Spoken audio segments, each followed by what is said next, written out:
Friedrich Nietzsche, 1873. Sobre verdad y mentira en sentido extramoral. 1.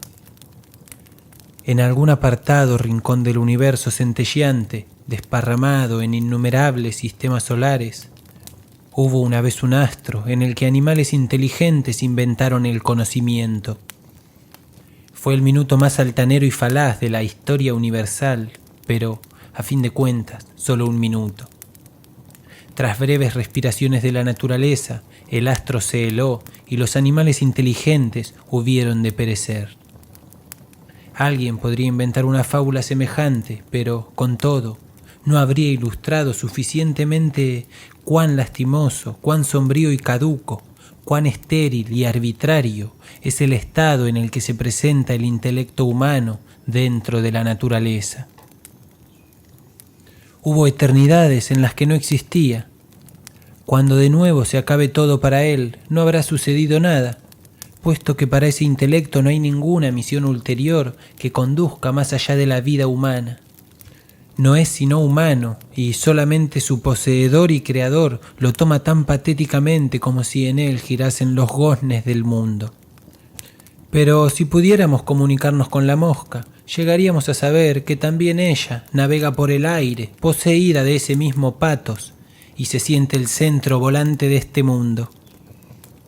Nada hay en la naturaleza, por despreciable e insignificante que sea, que, al más pequeño soplo de aquel poder del conocimiento, no se infle inmediatamente como un odre. Y del mismo modo que cualquier mozo de cuerda quiere tener su admirador, el más soberbio de los hombres, el filósofo, está completamente convencido de que, desde todas partes, los ojos del universo tienen telescópicamente puesta su mira en sus obras y pensamientos. Es digno de nota que sea el intelecto quien así obre, él que, sin embargo, solo ha añadido precisamente como un recurso de los seres más infelices, delicados y efímeros, para conservarlos un minuto en la existencia, de la cual, por el contrario, sin ese aditamento tendrían toda clase de motivos para huir tan rápidamente como el hijo de Lessing. Ese orgullo, ligado al conocimiento y a la sensación, niebla cegadora colocada sobre los ojos y los sentidos de los hombres, los hace engañarse sobre el valor de la existencia, puesto que aquel proporciona la más aduladora valoración sobre el conocimiento mismo. Su efecto más general es el engaño, pero también los efectos más particulares llevan consigo algo del mismo carácter. El intelecto, como medio de conservación del individuo, desarrolla sus fuerzas principales fingiendo, puesto que este es el medio, merced al cual sobreviven los individuos débiles y poco robustos, como aquellos a quienes les han sido negado servirse en la lucha por la existencia de cuernos o de la afilada dentadura del animal de rapiña. En los hombres alcanza su punto culminante este arte de fingir. Aquí el engaño, la adulación, la mentira y el fraude, la murmuración, la farsa, el vivir del brillo ajeno, el enmascaramiento, el convencionalismo encubridor, la escenificación ante los demás y ante uno mismo. En una palabra, el revoloteo incesante alrededor de la llama de la vanidad es hasta tal punto regla y ley que apenas hay nada tan inconcebible como el hecho de que haya podido surgir entre los hombres una inclinación sincera y pura hacia la verdad. Se encuentran profundamente sumergidos en ilusiones y en sueños. Su mirada se limita a deslizarse sobre la superficie de las cosas y percibe formas. Su sensación no conduce en ningún caso a la verdad, sino que se contenta con recibir estímulos, como si jugase a tantear el dorso de las cosas. Además, durante toda una vida, el hombre se deja engañar por la noche, en el sueño, sin que su sentido moral haya tratado nunca de impedirlo, mientras que parece que ha habido hombres que, a fuerza de voluntad, han conseguido eliminar los ronquidos. En realidad, ¿qué sabe el hombre de sí mismo? Sería capaz de percibirse a sí mismo, aunque solo fuese por una vez, como si estuviese tendido en una vitrina iluminada?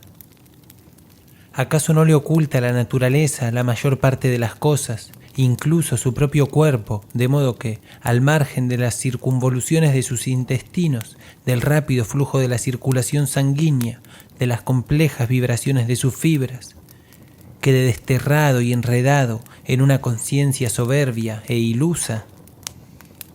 Ella ha tirado la llave y, ay de la funesta curiosidad que puede mirar fuera a través de una hendidura del cuarto de la conciencia y vislumbrase entonces que el hombre descansa sobre la crueldad, la codicia, la insaciabilidad, el asesinato, en la indiferencia de su ignorancia y, por así decirlo, pendiente en sus sueños del lomo de un tigre.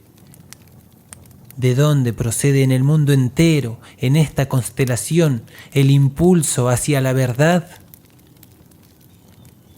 En un estado natural de las cosas, el individuo, en la medida en que se quiere mantener frente a los demás individuos, utiliza el intelecto y la mayor parte de las veces solamente para fingir. Pero, puesto que el hombre, tanto por la necesidad como por hastío, desea existir en sociedad y gregariamente, precisa de un tratado de paz y, de acuerdo con este, procura que al menos desaparezca de su mundo el más grande vellum omnium contra omnes. Este tratado de paz conlleva algo que promete ser el primer paso para la consecución de ese misterioso impulso hacia la verdad.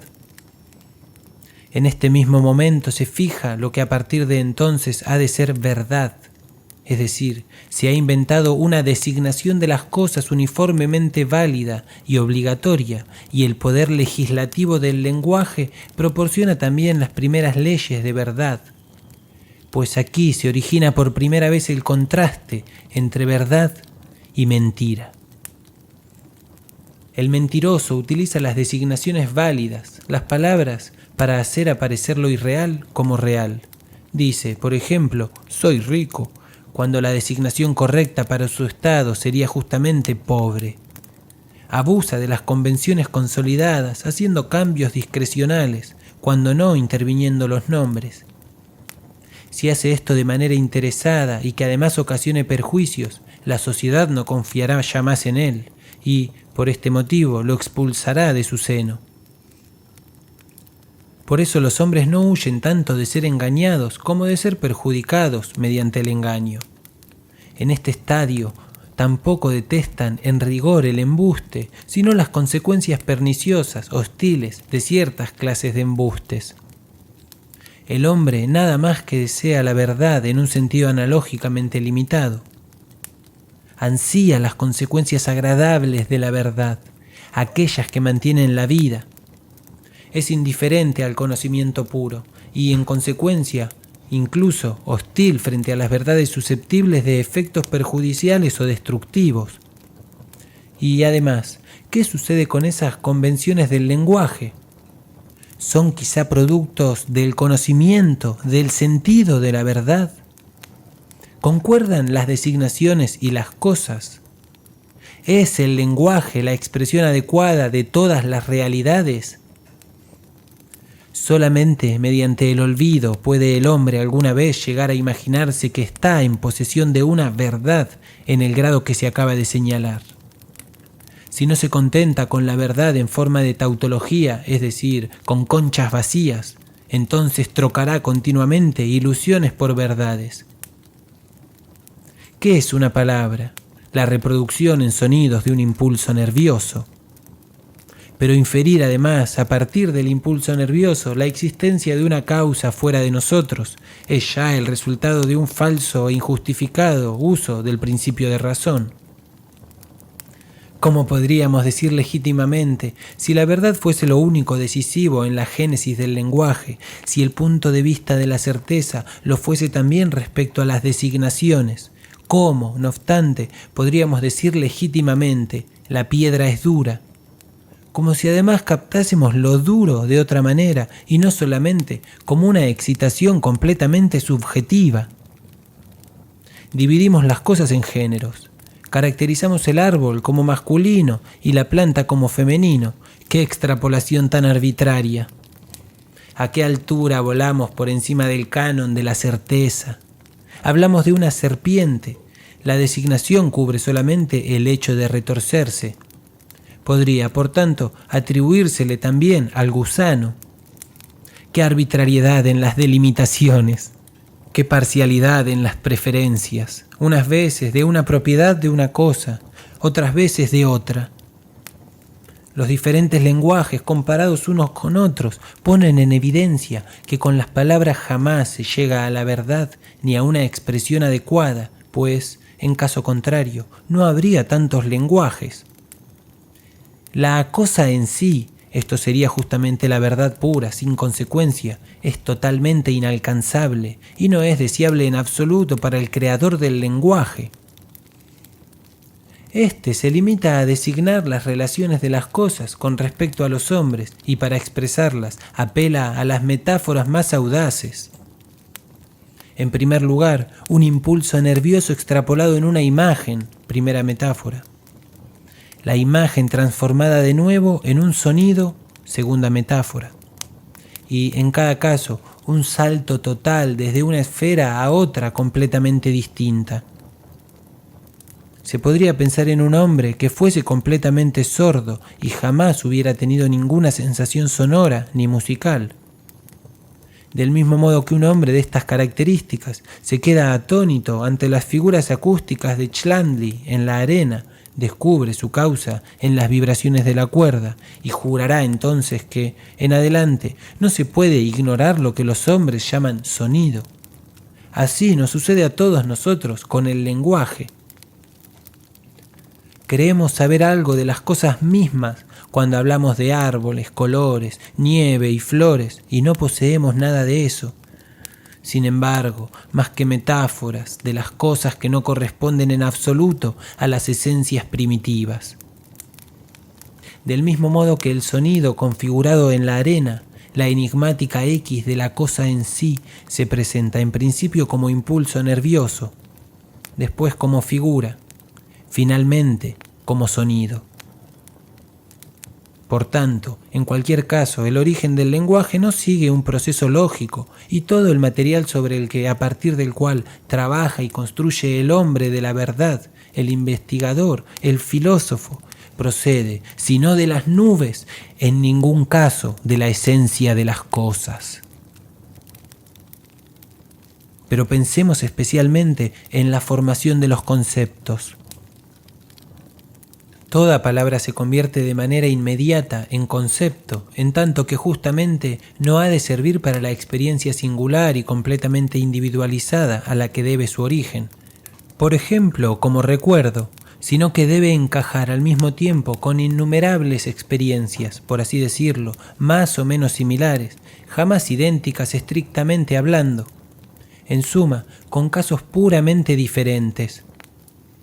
Todo concepto se forma por equiparación de casos no iguales, del mismo modo que es cierto que una hoja no es igual a otra.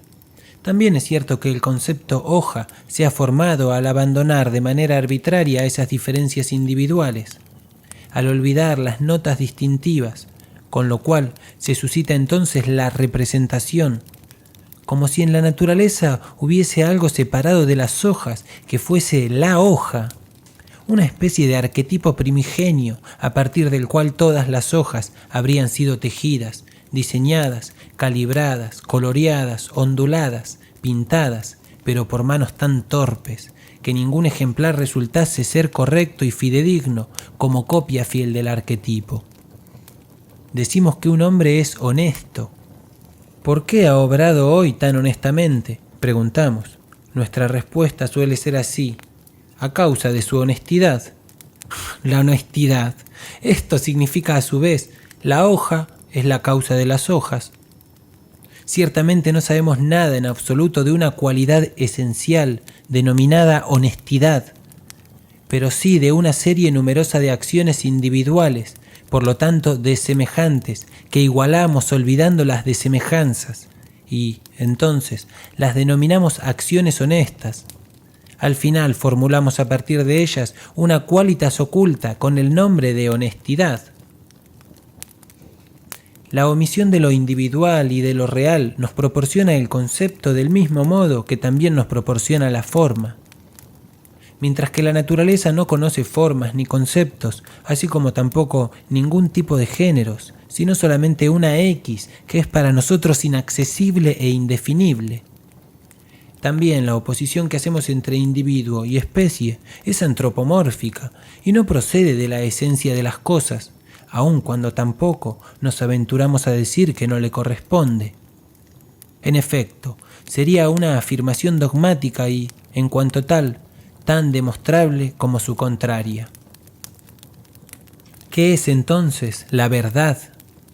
Una hueste en movimiento de metáforas, metonimias, antropomorfismos, en resumidas cuentas, una suma de relaciones humanas que han sido realzadas, extrapoladas y adornadas poética y retóricamente, y que, después de un prolongado uso, un pueblo considera firmes, canónicas y vinculantes. Las verdades son ilusiones de las que se ha olvidado que lo son, metáforas que se han vuelto gastadas y sin fuerza sensible, monedas que han perdido su troquelado y no son ahora ya consideradas como monedas, sino como metal. No sabemos todavía de dónde procede el impulso hacia la verdad, pues hasta ahora solamente hemos prestado atención al compromiso que la sociedad establece para existir, ser veraz, es decir, utilizar las metáforas usuales. Por tanto, solamente hemos prestado atención, dicho en términos morales, al compromiso de mentir de acuerdo con una convención firme, mentir borreguilmente, de acuerdo con un estilo vinculante para todos. Ciertamente, el hombre se olvida de que su situación es esta. Por tanto, miente de la manera señalada inconscientemente y en virtud de hábitos seculares. Y precisamente en virtud de esta inconsciencia, precisamente en virtud de este olvido, adquiere el sentimiento de la verdad. A partir del sentimiento de estar comprometido a designar una cosa como roja, otra como fría y una tercera como muda, se despierta un movimiento moral hacia la verdad. A partir del contraste del mentiroso, en quien nadie confía y a quien todo el mundo excluye, el hombre se demuestra a sí mismo lo mismo honesto, lo fiable, lo provechoso de la verdad. En ese instante, el hombre pone sus actos como ser racional bajo el dominio de las abstracciones. Ya no tolera más el ser arrastrado por las impresiones repentinas, por las intuiciones. Generaliza, en primer lugar, todas esas impresiones en conceptos más descoloridos, más fríos, más uncirlos al carro de su vida y de su acción. Todo lo que eleva al hombre por encima del animal depende de esa capacidad de volatizar las metáforas intuitivas en un esquema. En suma, de la capacidad de disolver una figura en un concepto. En el ámbito de esos esquemas es posible algo que jamás podría conseguirse bajo las primitivas impresiones intuitivas. Construir un orden piramidal por castas y grados, instituir un mundo nuevo de leyes, privilegios, subordinaciones y delimitaciones que ahora se contrapone al otro mundo de las primitivas impresiones intuitivas como lo más firme, lo más general, lo mejor conocido y lo más humano, y por tanto como una instancia reguladora e imperativa. Mientras que toda metáfora intuitiva es individual y no tiene otra idéntica y, por tanto, sabe siempre ponerse a salvo de toda clasificación, el gran edificio de los conceptos ostenta la rígida regularidad de un colambrium romano e insufla en la lógica el rigor y la frialdad peculiares de la matemática. Aquel a quien envuelve el hálito de esa frialdad se resiste a creer que también el concepto, ósea y octogonal como un dado y, como tal, versátil, no sea más que el residuo de una metáfora, y que la ilusión de la extrapolación artística de un impulso nervioso en imágenes es, si no la madre, sí, sin embargo, la abuela de cualquier concepto. Ahora bien, dentro de ese juego de dados de los conceptos se denomina verdad al uso de cada dado según su designación. Contar exactamente sus puntos, formar las clasificaciones correctas y no violar en ningún caso el orden de las castas ni la sucesión jerárquica. así como los romanos y los etruscos dividían el cielo mediante rígidas líneas matemáticas y conjuraban en ese espacio así delimitado, como en un templum, a un dios. Cada pueblo tiene sobre él un cielo conceptual semejante matemáticamente repartido, y en esas circunstancias se entiende, por mor de la verdad, que todo Dios conceptual ha de buscarse solamente en su propia esfera. Cabe admirar en este caso al hombre como poderoso genio constructor que acierta a levantar sobre cimientos inestables y, por así decirlo, sobre agua en movimiento, una catedral de conceptos infinitamente compleja. Ciertamente, para encontrar apoyo en tales cimientos, debe tratarse de un edificio hecho como de telarañas, suficientemente liviano para ser transportado por las olas, suficientemente firme para no desintegrarse ante cualquier soplo de viento. Como genio de la arquitectura, el hombre se eleva muy por encima de la abeja. Ésta construye con la cera que recoge de la naturaleza, aquel con la materia bastante más delicada de los conceptos que, desde el principio, tiene que fabricar por sí mismo. Aquí él es acreedor de admiración profunda, pero no ciertamente por su inclinación a la verdad, al conocimiento puro de las cosas. Si alguien esconde una cosa detrás de un matorral, a continuación la busca en ese mismo sitio y, además, la encuentra. No hay mucho de qué vanagloriarse en esa búsqueda y ese descubrimiento. Sin embargo, esto es lo que sucede con la búsqueda y descubrimiento de la verdad dentro del recinto de la razón. Si doy la definición de mamífero y a continuación, después de haber examinado un camello, declaro, he aquí un mamífero, no cabe duda de que con ello se ha traído a la luz una nueva verdad, pero es de valor limitado.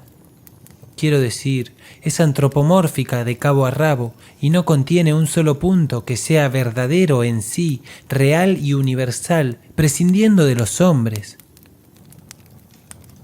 El que busca tales verdades, en el fondo, solamente busca la metamorfosis del mundo en los hombres. Aspira a una comprensión del mundo en tanto que cosa humanizada y consigue, en el mejor de los casos, el sentimiento de una asimilación. Del mismo modo que el astrólogo considera a las estrellas al servicio de los hombres y en conexión con su felicidad y con su desgracia, así también un investigador tal considera que el mundo en su totalidad está ligado a los hombres, como el eco infinitamente repetido de un sonido original, el hombre, como la imagen multiplicada de un arquetipo, el hombre. Su procedimiento consiste en tomar al hombre como medida de todas las cosas. Pero entonces parte del error de creer que tiene estas cosas ante sí de manera inmediata como objetos puros. Por tanto, olvida que las metáforas intuitivas originales no son más que metáforas y las toma por las cosas mismas.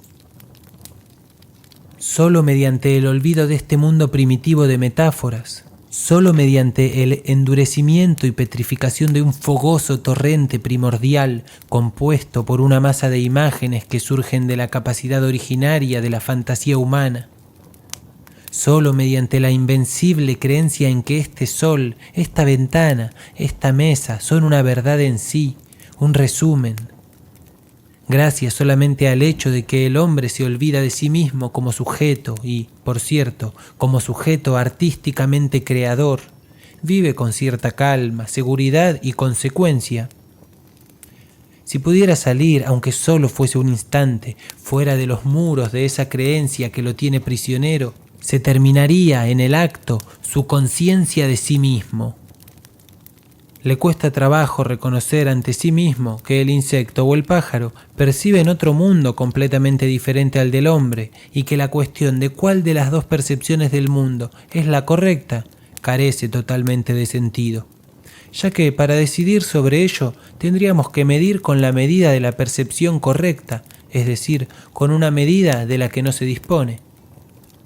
Pero por lo demás, la percepción correcta, es decir, la expresión adecuada de un objeto en el sujeto, me parece un absurdo lleno de contradicciones, puesto que entre dos esferas absolutamente distintas, como lo son el sujeto y el objeto, no hay ninguna causalidad, ninguna exactitud, ninguna expresión, sino, a lo sumo, una conducta estética. Quiero decir, un extrapolar alusivo, un traducir balbuciante a un lenguaje completamente extraño, para lo que, en todo caso, se necesita una esfera intermedia y una fuerza mediadora, libres ambas, para poetizar e inventar. La palabra fenómeno encierra muchas seducciones, por lo que, en lo posible, procuro evitarla, puesto que es cierto que la esencia de las cosas se manifieste en el mundo empírico. Un pintor que careciese de manos y quisiera expresar por medio del canto el cuadro que ha concebido, revelará siempre, en ese paso de una esfera a otra, mucho más sobre la esencia de las cosas que en el mundo empírico. La misma relación de un impulso nervioso con la imagen producida no es, en sí, necesaria. Pero cuando la misma imagen se ha producido millones de veces y se ha transmitido hereditariamente a través de muchas generaciones de hombres, apareciendo finalmente en toda la humanidad como consecuencia cada vez del mismo motivo, acaba de llegar a tener para el hombre el mismo significado que si fuese la imagen necesaria y la única, como si la relación del impulso nervioso original con la imagen producida fuese una relación de causalidad estricta. Del mismo modo que un sueño eternamente repetido sería percibido y juzgado como algo absolutamente real. Pero el endurecimiento y la petrificación de una metáfora no garantizan para nada en absoluto la necesidad y la legitimación exclusiva de esta metáfora. Sin duda, a todo hombre que esté familiarizado con tales consideraciones ha sentido una profunda desconfianza hacia todo idealismo de este tipo, cada vez que se ha convencido con la claridad necesaria de la consecuencia, ubicuidad e infalibilidad de las leyes de la naturaleza.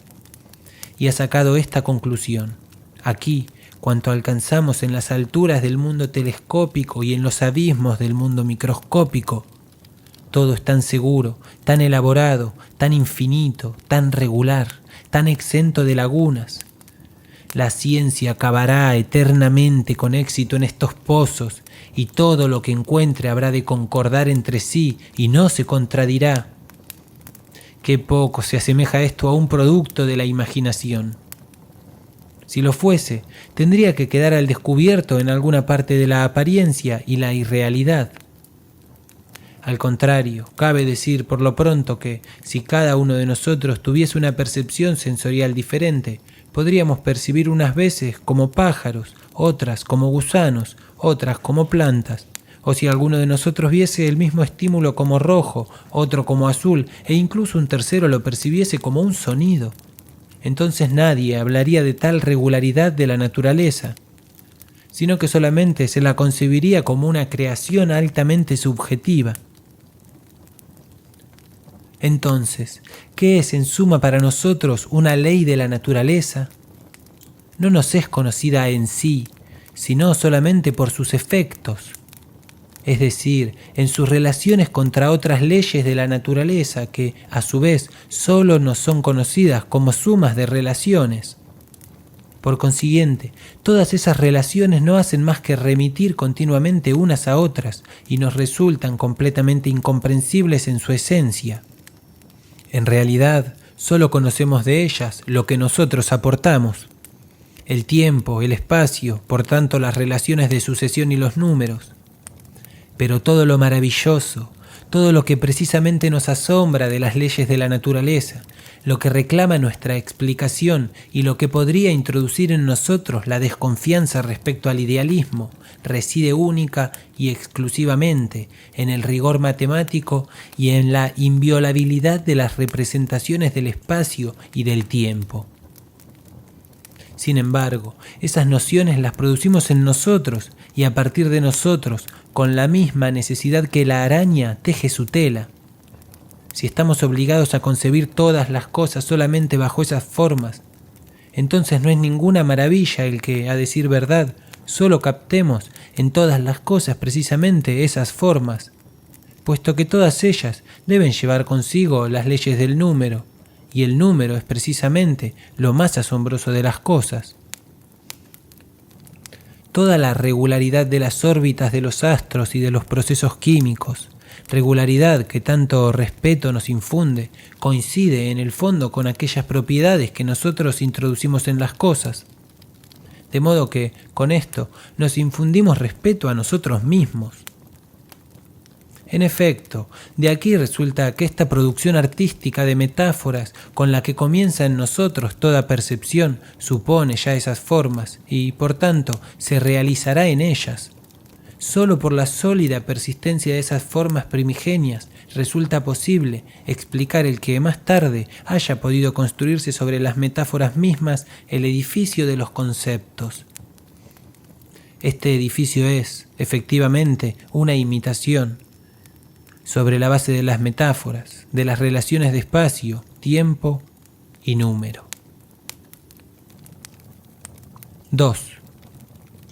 Como hemos visto, en la construcción de los conceptos trabaja originariamente el lenguaje, más tarde la ciencia. Así como la abeja construye las celdas y, simultáneamente, las rellena de miel, del mismo modo, la ciencia trabaja inconteniblemente en ese gran columbarium de los conceptos, necrópolis de las intuiciones.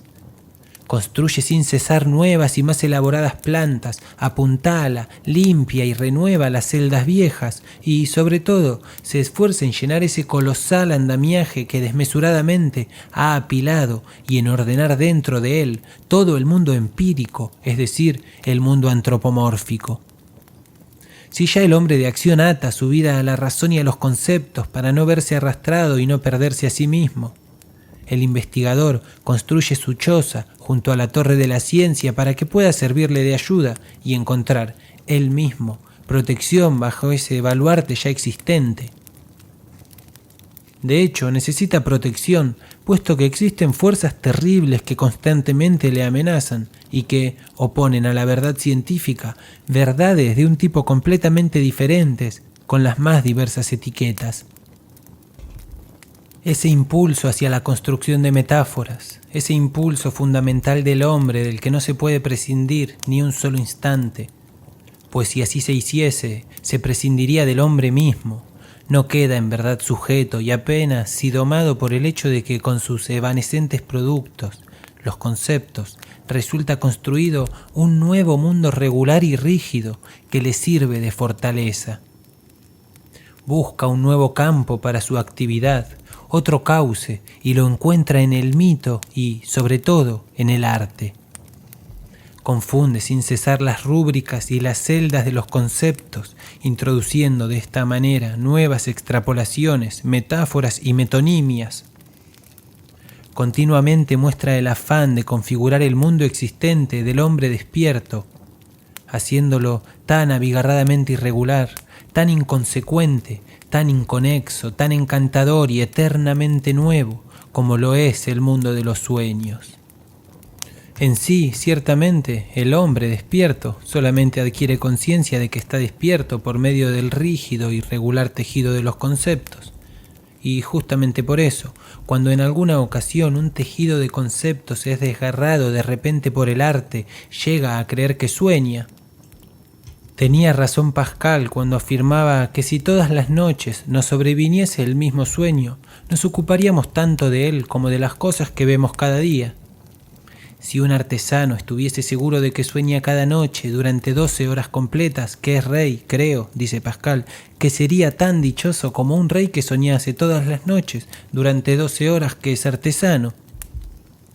La diurna vigilia de un pueblo míticamente excitado, como el de los antiguos griegos, es, de hecho, merced al milagro que se opera de continuo, tal y como el mito supone, más parecida al sueño que a la vigilia del pensador científicamente desilusionado.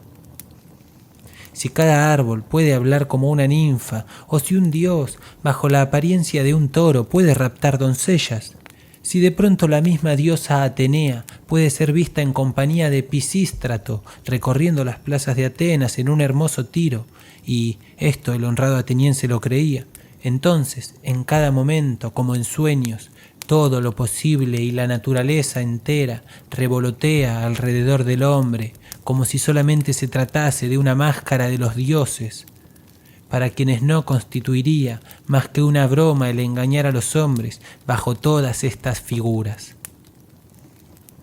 Pero el hombre mismo tiene una invencible inclinación a dejarse engañar y está como hechizado por la felicidad cuando el rapsoda le narra cuentos épicos como si fuesen verdades, o cuando en una obra de teatro el cómico, haciendo el papel del rey, actúa más regiamente que un rey en la realidad.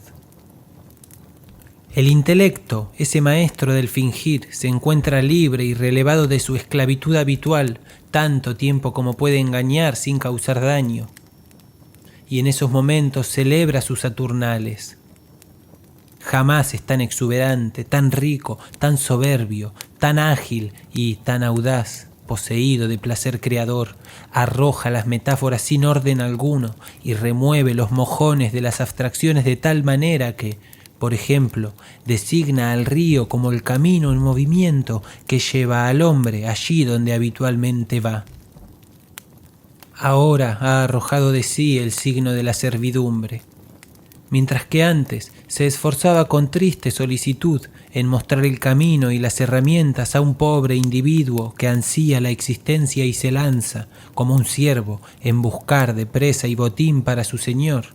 Ahora se ha convertido en señor y puede borrar de su semblante la expresión de indigencia.